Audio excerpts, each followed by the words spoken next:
ఉం? ఉం.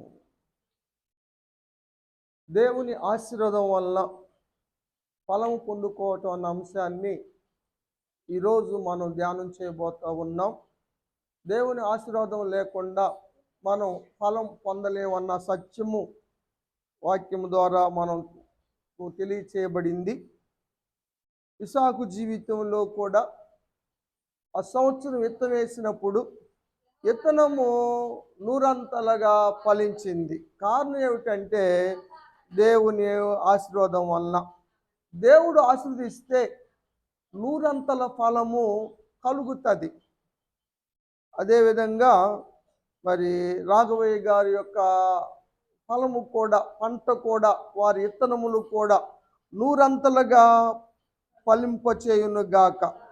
దేవుడు మాత్రమే అది చేయగలడని వాక్యంలో మనం చూస్తూ ఉన్నాం. దేవుడు హిజ్కియా గారికి ఒక సూచన చెప్పాడు. ఈ సంవత్సరం పంట దానికదే పండుతుంది, రెండవ సంవత్సరం అట్టనే పండుతుంది, మూడవ సంవత్సరం మీరు విత్తనం వేస్తే అది కూడా పండుతుంది. ఎందుకంటే దేవుడు ఆశీర్వదించబోతున్నాడు అని సూచన హిజ్కియా గారికి తెలియజేయబడింది. రాజులు 2వ గ్రంథం 19వ అధ్యాయం 29వ వచనం. హిజ్కియాకు ఇవ్వబడిన సూచన, ఈ సంవత్సరం అందు పంట దానంతటికదే పండిద్ది. ఎందుకని? దేవుడు ఆశీర్వదిస్తాడు కాబట్టి. రెండో సంవత్సరం కూడా పంట పండుతుంది, సమృద్ధిగా వస్తుంది. మీరు అమ్ముకోంగా ఇంకా మీకు కావలసినంత మిగులుతుంది. మూడో సంవత్సరం కూడా విత్తనం వేసి చేలు కోస్తారు. చేలు కొయ్యాలంటే పండాలా పండకూడదా? పండినాయి. మూడో సంవత్సరం కూడా పండినాయి. ఈ సంవత్సరం కూడా దేవుడు విత్తనం వేస్తే రాఘవయ్య గారికి పంటను విస్తారంగా దయచేయునుగాక. మనం 3వ సంవత్సరం వారి నిమిత్తం ప్రార్థన చేస్తున్నాం. గతంలో 2 సంవత్సరాలు ఆ విధంగా ప్రార్థన చేశాం. దేవుడు మహాకృపను బట్టి విస్తారంగా పండింది. వారు పెట్టుబడులు, కూలి డబ్బులు అన్ని పొంగా దేవుని కృపను బట్టి ఎక్కువగా మిగిలిన కనుక మరలా ఈ సంవత్సరం కూడా వారు ఈ విధంగా కూటం పెట్టుకుంటా ఉన్నారు. దేవునికి స్తోత్రం. దేవుడు అట్టి ఆశీర్వాదాన్ని ఇచ్చునుగాక. ఎందుకని దేవుడు హిజ్కియా గారి పట్ల ఎంత ప్రత్యేకమైనటువంటి కార్యం చేశాడు?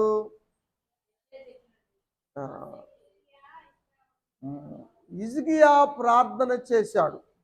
హిజ్కియాకి తోడుగా ప్రవక్త అయిన యెషయా గారు ప్రార్థన చేశారు. వాళ్ళ ప్రార్థన ఫలితమే మరి ఆ విధంగా ఫలం పొందుకుంటానికి కారణమైంది. హిజ్కియా ఏం ప్రార్థన చేశాడంటే 15వ వచనంలో చూస్తాం.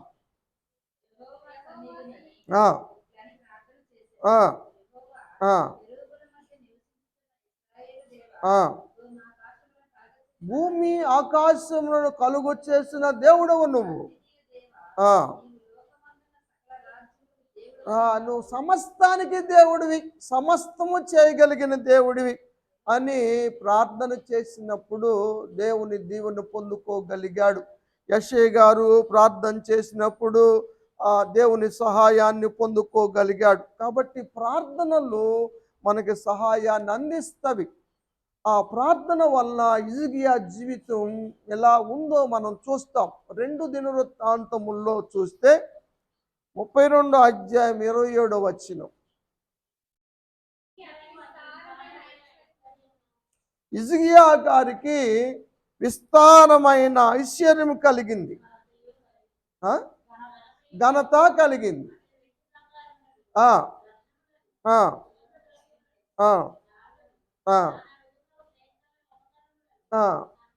అన్ని సంపాదించుకోగలిగాడు.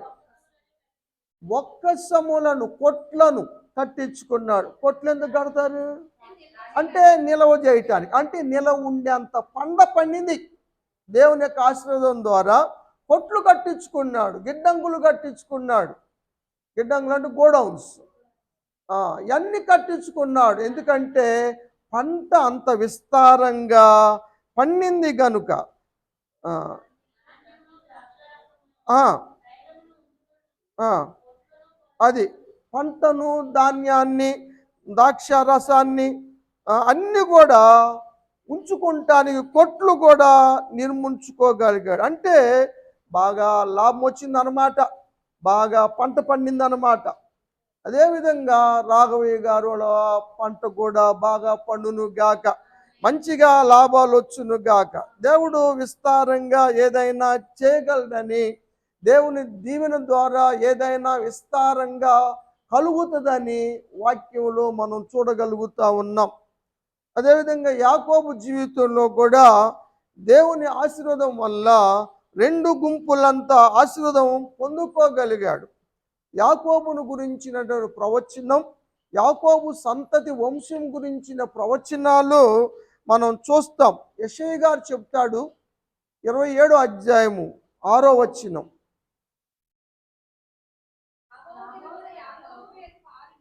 యాకోబు వంశపు వేరు, పంట ఏరే కాదు, పంటల ఏరే కాదు, సంతానము వేరు, వంశపు వేరు కూడా పారును.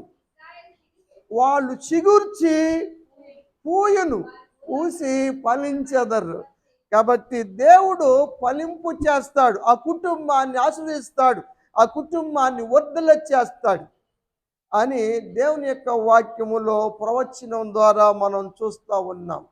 కాబట్టి ఇజ్రాయేలు ప్రజలు వర్ధిల్లారు, ఆశీర్వదించబడ్డారు, ఫలించారు. కాబట్టి అలాంటి ఫలింపు ఆశీర్వాదాన్ని దేవుడు రాఘవయ్య గారి కుటుంబానికి కూడా దయచేయును గాక. హోషేయ ప్రవక్త ద్వారా కూడా దేవుడు మాట్లాడిన మాటలు మనం చూస్తాం. 10వ అధ్యాయంలో మొదటి వచనం.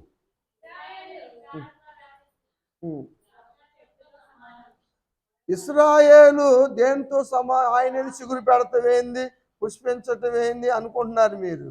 ఇశ్రాయేలు ద్రాక్ష చెట్టుతో సమానం. ఫలము ఫలిస్తారు, ఫలించును. ఫలము ఫలించి వారు ఫలించిన కొలది బలిపీఠంలో కట్టారు. దేవునికి స్తోత్రం. చాలమ్మా. కాబట్టి మనం దేవుడు ప్రార్థనా బలిపీఠాలు కడతా ఉంటే మనల్ని ఫలింపచేస్తాడు. అందుకనే ప్రార్థనలు చాలా అవసరం. ఆ అనుభవం తెలుసు కాబట్టి అమ్మాయి విజయాకి వాళ్ళ నాన్నగారితో చెప్పి ఆ విధంగా మూడో సంవత్సరంలో ఈ విధంగా కూటాలు జరిపిస్తూ ఉంది. గతంలో చాలా లాస్ కలిగినాయి, చాలా కనీసం కూలి వాళ్ళకు కూడా డబ్బులు మిగిలినంతగా లాస్ కలిగినప్పుడు అమ్మాయి చాలా విశ్వాసంగా ఉంటుంది విజయ. కాబట్టి ప్రార్థన ద్వారాగానే మనం ఫలించగలము, ఆశీర్వదించబడగలము, వర్ధిల్లగలము అని మరి చెప్పి ఇక్కడ కూటాలు పెడతా ఉంది. వాళ్ళు ఎక్కడో ఊటుకూరులో ఉన్నారు. ఏమో వాళ్ళు తెలంగాణరా ఆంధ్రారా? ఊటుకూరు ఆంధ్రే కదా. అదే మీ అమ్మమ్మ ఊరేలే. నేను వెళ్ళే కదా, ఊటుకూరు వెళ్ళాను, మీటింగ్ పెట్టాము. అప్పుడు అబ్బాయి ప్రదానం చేసినప్పుడు కూడా నేను ఊటుకూరు వచ్చాను. మ్యారేజ్ అప్పుడే పాస్టర్ గారు వాళ్ళ అక్కయ్య కొడుకు వెళ్ళాను నేను. అప్పుడు దాకా నేను చేశాను. అమ్మాయి సుజాత కోసం 4-5 సార్లు వెళ్ళి ఊటుకూరు మధు గారితో మాట్లాడటానికి. చాలాసార్లు వెళ్ళా. వారి యొక్క విశ్వాసాన్ని బట్టి మరి ఈ విధంగా వాళ్ళంత దూరంలో ఉన్నా కూడా కూటం పెట్టించుకుంటా ఉన్నారు. దేవుడు తప్పనిసరిగా వారి విశ్వాసాన్ని బట్టి వారికి విస్తారమైనటువంటి ఫలాన్ని దయచేయను గాక. ఇక గోపి విషయంలో కూడా మనం కొద్ది నిమిషాలు ధ్యానం చేద్దాం. దేవుడు గోపి వాళ్లకు రావాల్సిన అమౌంట్ను కూడా దేవుడు ఇప్పించును గాక. దేవుడు తన పార్ట్నర్ అయినటువంటి వ్యక్తితో సమాధానము కలుగ చేసి అతనంతటా అతనే తీసుకొచ్చి అమౌంట్ ఇచ్చేలాగా చేయును గాక. జకరీయ గ్రంథంలో ఒక మాట చూద్దామండి. 8వ అధ్యాయం 12వ వచనం.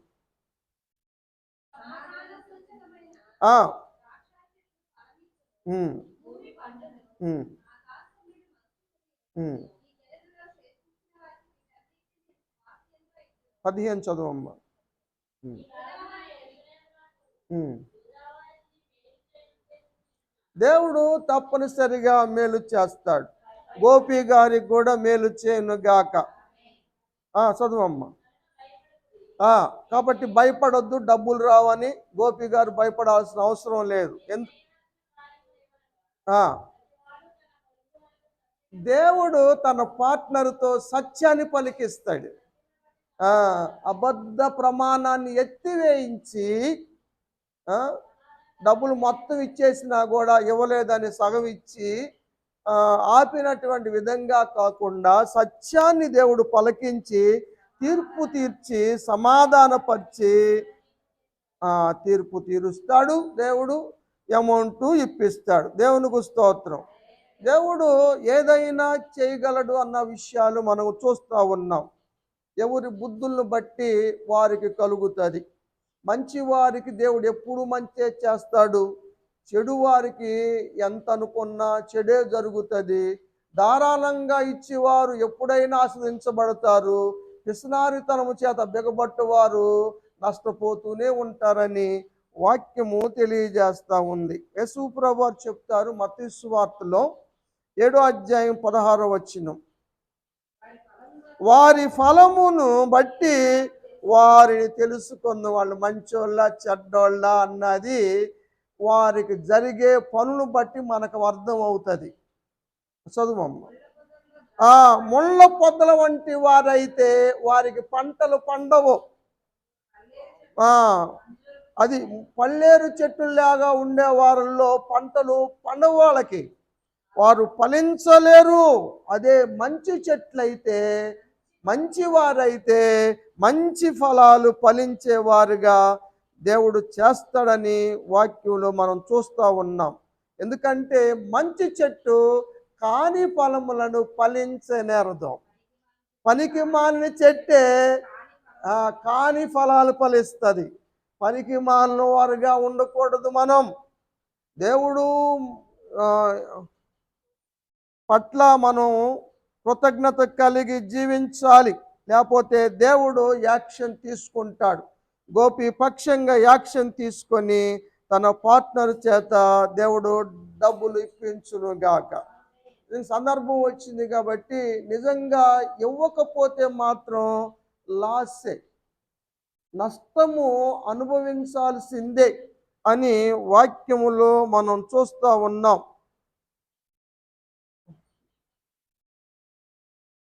సంఘం అంటే పొలం, పొలం అంటే సంఘం. దైవజనుడికి పొలం ఎక్కడది? సంఘమే పొలం. సంఘంలో వచ్చే ఫలింపే రాబడే దైవజనుడు పోషించబడతాడు. సంఘం కాయలు కాయకపోతే, సంఘం ఫలించకపోతే దైవజనుడు ఎలా పోషించబడతాడు? మంచి చెట్లు అయితే కాయలు కాస్తాయి, పనికిమాల చెట్లు ఉంటాయి, అవి కాయలు కాయవు. కొన్ని చెట్లు ఉంటాయి, 6 కాయలు కాస్తాయి. సంఘాల్లో ఇలాంటివి ఉంటాయి కదా. ఏదో మేము పోషిస్తున్నాం, మేము దానం చేస్తున్నాం అని అంటూ ఉంటారు కొన్ని సంఘాలు. పౌలు గారు అంటాడు, మీరు దానం చేయటం కాదమ్మా. రోమాపత్రికలో ఒక మాట చూద్దామండి. 4వ అధ్యాయం 4వ వచనం. దేవుని యొక్క వాక్యం ఏం చెబుతుందంటే, పనిచేయువానికి జీతము రుణమే కానీ దానం కాదు. మీరు ఏదో దానం చేసినట్టుగా, పోషించినట్టుగా, ఏదో చేసేసినట్టుగా వాళ్ళు ఊరకొచ్చారు, ఊపుకుంటూ వచ్చారు, మేము బతికిస్తున్నామని అనుకోవటం కాదు. నేను అందరికన్నా ఎక్కువ పని చేస్తున్నానని చెప్పగలను. ఆదివారమే కాదు నేను ప్రార్థనలు చెప్పేది, ఆదివారమే బోధించే మొత్తం విధానం కాదు. ప్రతిరోజు 365 రోజులు నేను బోధిస్తూ ఉన్నా, చెబుతా ఉన్నా, కుటుంబాల కోసం ప్రార్థన చేస్తున్నా, ఆత్మను దేవుని మార్గంలో నడిపిస్తూ ఉన్నా, హెచ్చరిక చేస్తున్నా, మీ కష్టములో పాలు పొందుతున్నా, మీ దుఃఖములో నేను కూడా పాత్ర పొందుతున్నా. అన్ని విషయాలు నేను ఆదుకుంటా ఉన్నా కూడా ఫలాలేయి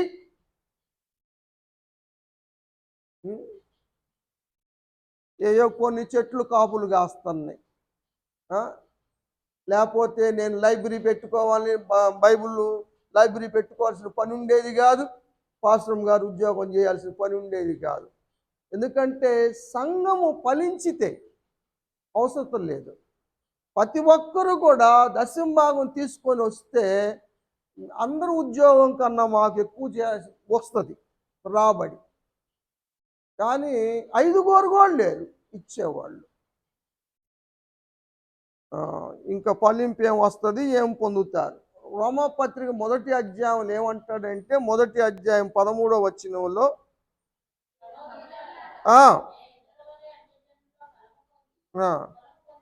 అరే అన్ని జనులు పొలం తీసుకొచ్చిస్తున్నారు. అయ్యా మా గ్యాది నిందని పాలు తెచ్చిస్తున్నారు అన్ని జనులు.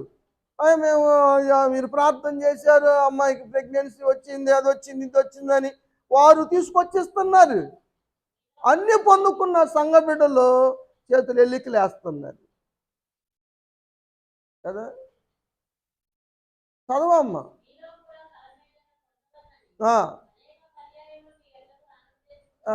నేను చాలాసార్లు అనుకుంటా, వచ్చి ప్రార్థన చేసి వారికి ఆశీర్వాదాలు ఇచ్చి ఫలం ఇద్దాం అనుకుంటా. కానీ చాలాసార్లు ఆటంకపరచబడ్డా. అసలు ఈ విషయం చెప్పాలని కూడా నాకు మనసులో లేదు, కానీ తెలుసుకోకపోతే నష్టపోతారు. అందుకని చెప్పవలసిన పరిస్థితి వస్తుంది. చాలామంది దైవజనులు అన్నారు, మీరు ఎందుకని అయ్యగారు దశమ భాగాల గురించి చెప్పరు ఎందుకని అని నన్ను అడిగారు. అయ్యా సందర్భం వస్తే చెబుతా, కానీ పద్దాక అదే పని చేయను నేను. ఎందుకంటే పాస్టర్లు అంటేనే ఇక కానుకలు పద్దాక చెబుతూ ఉంటారు, ఎప్పుడు వాక్యం తీసిన అదే చెబుతారు, ఇదే వాళ్ళకి తతాంగం అని అంటారు. నేను డబ్బులు ఆశ పెట్టేవాడిని అయితే ఉద్యోగమే రిజైన్ చేసి వచ్చేవాడిని కాదు. అది ఈనాడు నాకు సంతకం పెడితే ₹1,00,000 శాలరీ వచ్చేది. ఎందుకు మానేసి వచ్చానంటే దేవుడు పోషిస్తాడని. దేవుడు ఆ విధంగానే పోషిస్తూ ఉన్నాడు కదా. ఎట్ట చేస్తాడు ఈ పాస్టర్ గారి పెళ్ళిళ్ళు అన్న దీర్ఘాలు తీసిన వాళ్ళు కూడా ఉన్నారు. పెళ్ళిళ్ళు చేశాను, 2 పెళ్ళిళ్ళు చేశాను. ఎలా చదివిస్తాడు? చదివించగలిగే 3 డిగ్రీలు చేయించాను కదా. దేవుని కృపను బట్టి 3 ఉద్యోగాలు ఉన్నాయి. నిజంగా మా జీవితంలో దేవుడు మాకేం లోటు చేయలే. ఏదన్నా లోటు జరిగితే సంఘస్థుల విషయంలో లోటు జరగవచ్చేమో, కానీ నేను సంఘస్థులకు లోటు చేయటం లేదు, చేయను. ఎప్పుడు కూటం అంటే అప్పుడు కూటం, ఎప్పుడు అడిగితే అప్పుడే, ఎన్నంటే అన్నే. ఎవరు న్యాయం చేస్తున్నారు దేవుడు చూస్తూనే ఉంటాడు కదండి. ఏమ్మా, కొన్ని సంఘాలు విధానాలు తేడాగా ఉన్నాయి. అందుకని పౌలు గారు వాళ్ళకి పత్రికలు రాశారు. కొరింథీకి రాసినటువంటి పత్రిక, మొదటి పత్రిక 9వ అధ్యాయంలో ఒక మాట చూద్దాం, 9వ వచనం. కళ్ళము తొక్కేదానికి, అది శాకిరి పడి పంట పండినటువంటి ధాన్యాన్ని గింజలు నూర్స్తుంది, చెమట కారిందాక తొక్కిద్ది, కళ్ళం తొక్కుతుంది. అది గడ్డి తినకూడదని నోటికి చిక్కం పెడతారు, అది తినకూడదని. అది దాని కష్టమైతే కావాలి, అది కాళ్ళు పడిపోయిందాక తొక్కాలి, కానీ అది మాత్రం గడ్డి తినకూడదు అని కొంతమంది చిక్కం పెడతారు. చదువమ్మ. ఈ మాటలు ఎద్దు కోసమేనా రాయించింది? కాదు, మన కోసమే. ఎందుకంటే పాస్టర్ గారి చేత కష్టమైన పనులను చేయించుకొని ఇచ్చే కాడికి వచ్చేళ్ళకే చేతులు ఖాళీ చేస్తున్నారు, చూపిస్తున్నారు కదండి. అది బ్లెస్సింగ్ కాదు. పనులు కొన్ని జరగకపోవటానికి, కొంతమందికి పనులు చేసి జరిగితేనేమో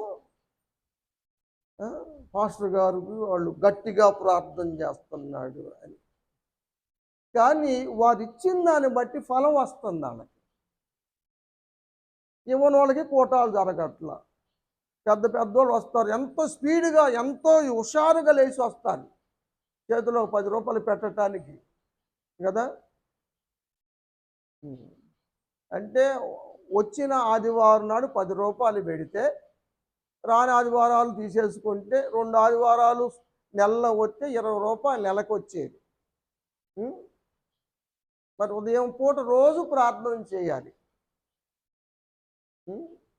తెల్లారుజామునే ఫోన్లు వస్తాయి. అంటే మీకోసం నేను ఇన్సల్ట్ చేయటం కోసం కాదు, కానీ మీరు ఫలం పోగొట్టుకుంటున్నారు, అదే నా బాధ. మళ్ళీ ఇంకా పైగా శ్రద్ధ తీసుకోలేదు పాస్టర్ గారు అంటున్నారు.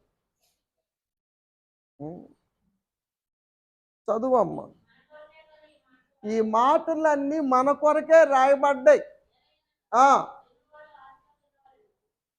దున్నేవాడు ఆశ ఉండాలి.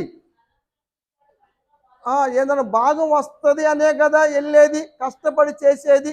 నూర్చిన వాడికి వెంటనే ఎన్నో మానికలో కొలుస్తారు కదా, ఇస్తారు కదా. ఆ మాత్రం కూడా లేదు. ఆశ లేని పరిచర్య సేవ ఎవరు చేయలేరు. కానీ మాకున్న ఆశ దేవుని మీద ఉంది కాబట్టి మనుషుల దగ్గర ఆశించుకోకుండా పరిచర్య చేస్తున్నాం. అది ఒకసారి ఒక పిల్లోడిని తీసుకెళ్ళిందంట వాళ్ళమ్మ కొట్టుకి, సూపర్ మార్కెట్కి. వాళ్ళమ్మ అన్నీ కొంటా ఉంటే బాగా కొంటున్నాం అనుకొని సూపర్ మార్కెట్ వాడు అంటే పిల్లోడిని పిలిచి అందుకు చాక్లెట్లు తీసుకోరా అన్నాడంట. వాడు తీసుకోవట్లా, ఎంతసేపు చెప్పినా తీసుకోవట్లా. వాళ్ళమ్మ వచ్చి తీసుకోరా అంటే తీసుకోవాలా. ఇక అటు తీసుకోలేదని గబాలను తీసుకొని మూత తీసి ఆయనే కాసిన పట్టుకొని వాడి చేతికి ఇచ్చాడంట. ఎంతనే తీసుకున్నాడంట. వాళ్ళమ్మ అడిగిందంట, ఏందిరా నిన్నేసేపు ఎంతసేపు తీసుకోరా అంటే నువ్వు తీసుకోలేదు, ఆయన ఇవ్వంగానే తీసుకున్నావేంద్రంటే, అమ్మ నా చెయ్యి అంత తీసుకుంటానికి నా చేతి ఎన్ని వస్తాయే, ఆయన చూడు ఎన్ని ఇచ్చాడు. అది సంఘస్థుల చేత్తో ఇస్తే అంతే, ఆ చాక్లెట్లే. కానీ దేవుడి చేత్తో ఇస్తే అంత కదా. అది దేవుడు కుమ్మరించే దేవుడు, వీళ్ళు కొలతలు వేసేవాళ్ళు. అది తేడా. దేవుడు తన దాసులను ఏ విధంగా అయినా పోషించగలడు. పొద్దు నేర్చుకున్నాం కదా, దేవుడు ఆకాశ పక్షుల్నే పోషించే దేవుడు. ఆయన సేవ చేసేవాడిని పోషించడా? ఎవరు గుప్పిళ్ళను బిగబట్టని గాక, ఏం బాధ లేదు. ఇచ్చే తగ్గించని గాక, ఏం బాధ లేదు. ఇవ్వకపోయినా కూడా ఏం బాధ లేదు. నేనే ఫీల్ అవును, ఎందుకంటే నా యేసయ్య కుమ్మరిస్తాడు. అందుకని నేను ఇన్ని సంవత్సరాలు 22 సంవత్సరాలు మీ మధ్యన ఉన్నాను. ఎవరినైనా నన్ను డబ్బులు అడిగానురా? అసలు అడగను. ఇప్పుడే కాదు, ఎప్పటికీ అడగను. ఏ సమస్య వచ్చినా అయ్యా అంటే అంతే. నా తండ్రి ఉన్నాడు, ఆ సమస్య తీరుస్తాడు. నిజంగా అమ్మాయికి అనుకోని విధంగా మిస్క్యారేజ్ అవ్వటం వల్ల ₹1,00,000 అయినాయి ఇప్పుడు నాకు ఇప్పటికి. మరి ఉన్నాను అడిగాను, నేను అడగలేదు. యేసయ్య అంటుకోవటమే, దేవుడే సమకూరుస్తాడు. ఇప్పుడు అమ్మాయిని మళ్ళీ పంపించాలంటే ఇంకా అంత అవుతుంది, దేవుడే సమకూర్చుతాడు. మోకరించి ప్రార్థన చేస్తే దేవుడు ఏదైనా ఇస్తాడు. కాబట్టి నేను ఇస్తా, నేను తప్పనిసరిగా ఇస్తా కదా. మన చర్చి ప్రతిష్టకి ఎవరు కూడా ఏమీ లేదు నాకు, కానీ ప్రెసిడెంట్ గారు వస్తే నేను 2,000 ఇచ్చి పంపాను. ఎవరిని అడగలేదు. అది నాకు ఆశీర్వాదం, నేను ఇచ్చుకున్నా. దేవుడు ఆ విధంగా నాకు ఇస్తాడు. ఇచ్చేవాళ్ళకి దేవుని యొక్క వాక్యం, దేవుని చట్టం ఏం చెబుతుందంటే, ఇస్తేనే మీరు ఏ కొలస్తో కొలుస్తారో ఆ కొలతనే మీకు వస్తాయి. మీరు ఇవ్వకపోతే దేవుడు కూడా మీకు ఇవ్వడు, అన్నట్టు అనుమానమే లేదు. చదువమ్మ.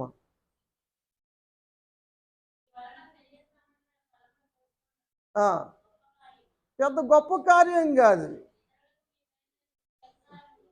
మాకెంతో అధికారం ఉంది, ఎందుకంటే మేము ఆత్మలు కాపాడుతున్నాం, బోధిస్తూ ఉన్నాం. ట్యూషన్ చెప్పిన వాళ్ళు సైతం ఏమ్మాయి ఈ నెల డబ్బులు తేలేదేంది, వెళ్ళి తీసుకొని రాపో, మా అమ్మ రేపు నెలలో ఇస్తాను, ఎట్ట కుదిరిద్ది? రోజు వాక్యం వింటున్నా కూడా కనీసం అది కూడా మేము ఆశించటం లేదు. చదువమ్మ, మేము అధికారాన్ని కోరుకోవట్లేదు.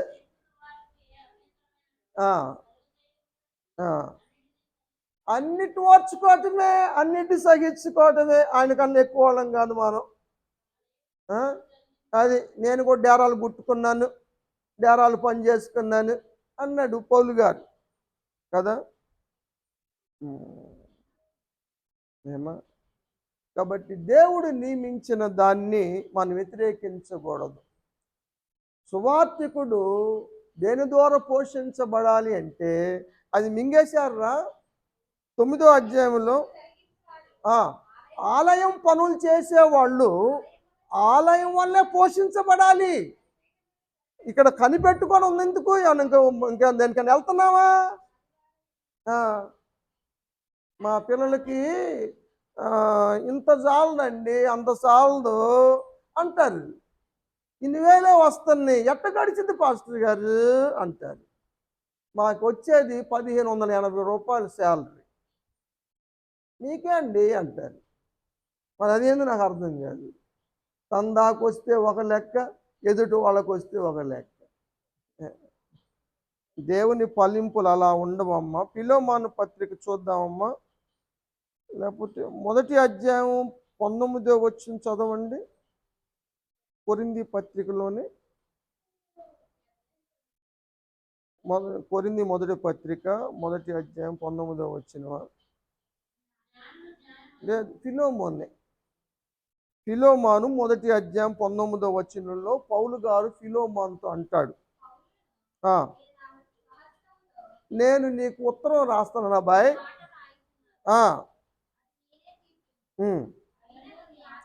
నీ ఆత్మ విషయములో నువ్వే నాకు రుణపడి ఉన్నావు కదా. సంఘము దైవజనుడికి రుణపడి ఉంది, కానీ దైవజనుడు సంఘానికి రుణపడి లేడు. ఎందుకంటే మీకు అర్థమవుతుంది కదా. ఆత్మల రక్షణ విషయంలో, చెప్పే వాక్య విషయములో, మిమ్మల్ని సిద్ధపడేసే విషయములో, మీ అవసరాలకి ప్రార్థన చేసే విషయములో, మీకు సహకరించే విషయములో దైవజనుడుగా నా పని నేను చేస్తున్నాను. సంఘములో ఉన్న చెట్టుగా నువ్వు కాపు కాస్తున్నావా? దేవుడు అన్నాడు, నేను మంచి పని చేశా, మంచిగా దున్నా, మంచి ఇత్తనం తెచ్చా, ఈ రాళ్ళన్నీ ఏరే, చక్కగా విత్తనాలు చల్లిచ్చా, తొట్లు తొలిసా, నీళ్లు పెట్టా, ఏమగాసినాయి ద్రాక్షాలు, కానీ ఒక్కటి కూడా పనికొచ్చేది కాదు, ఒక్కటి కూడా పనికొచ్చేది కాదు. అన్ని కారు ద్రాక్ష. ఏం చేయాలి ఈ తోటని? మరి ఇంకో చోటకు పోవచ్చుగా అంటారా? పోనని ఇక్కడ కూర్చోవటం ఎందుకు అంటారా? న్యాయం దేవుడు అడుగుతున్నాడు, న్యాయం తీర్చమని. కాబట్టి దేవుడు ఉన్నాడురా, ఫలింప చేస్తాడు తప్పనిసరిగా. రాఘవయ్య గారు, లక్ష్మి గారి కుటుంబాన్ని దీవించి, వారి పొలాన్ని ఆశ్రయించి దీవించును గాక. అదేవిధంగా గోపి గారి పట్ల యాక్షన్ తీసుకొని ఆ పార్ట్నర్ని డబ్బులు ఇప్పించేలాగా చేయను గాక. అన్ని విషయాల్లో దేవుడు కృప చూపును గాక. దేవుడు ఆశ్రయించి దీవించును గాక.